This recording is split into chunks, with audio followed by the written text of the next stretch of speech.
याच्यावर सगळं राजकारण होतंय आणि राजकारण लोक करतात आहेत.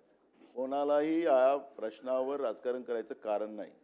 अध्यक्ष महाराज, या प्रकरणामध्ये या मुलीच्या आईवडिलांनी रिपोर्ट टाकलेली होती आणि तिचं डायरेक्ट एलिगेशन जे संबंधित जे राजकीय लोक होते त्यांच्याबद्दलचं होतं आणि मग तो मुद्दा हा सार्वजनिक झाला आणि त्यावेळेस प्रतिक्रिया सगळ्यांनी दिल्यात.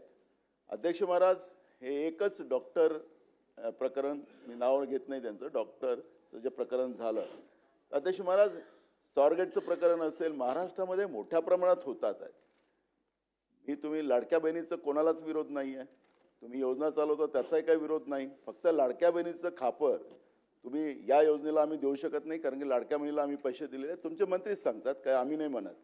त्यामुळे तसं फोडू नका त्यांच्यावर. काही सगळ्या योजना, निराधारचे पैसे सुद्धा तुम्ही देत नाही आणि सांगतात की लाडक्या बहिणीमुळे देत नाही.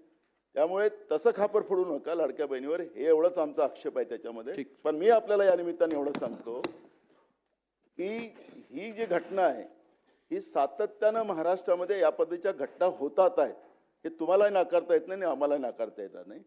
या सगळ्या घटनेला ब्रेक लावण्यासाठी मागच्या काळात तुम्ही विरोधी पक्षात होता तर आम्ही सत्तेत होतो, त्यावेळेस आम्ही शक्ती कायदा आणला.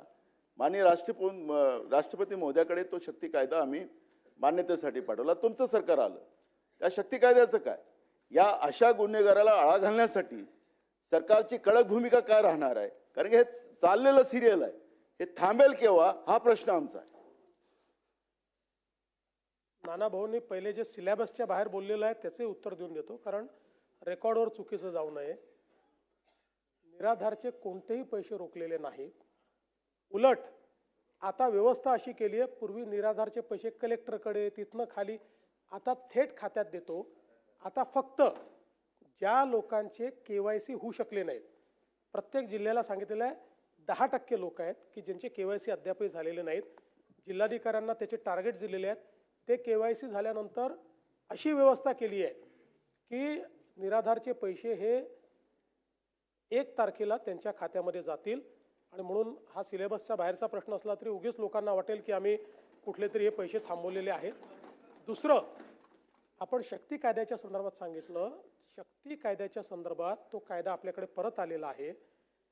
शक्ती कायद्याच्या संदर्भात आपण कुठलाही कायदा करत असताना संविधानाने राज्याला आणि केंद्राला काही अधिकार दिलेले आहेत आणि राज्याचे अधिकार हे केंद्रीय कायद्यांवर अधिक्षेप करू शकत नाहीत. काही प्रमाणात जिथे कॉन्करंट लिस्ट आहे तिथे ते अधिक्षेप झाले तर त्याला राष्ट्रपती मान्यता देऊ शकतात.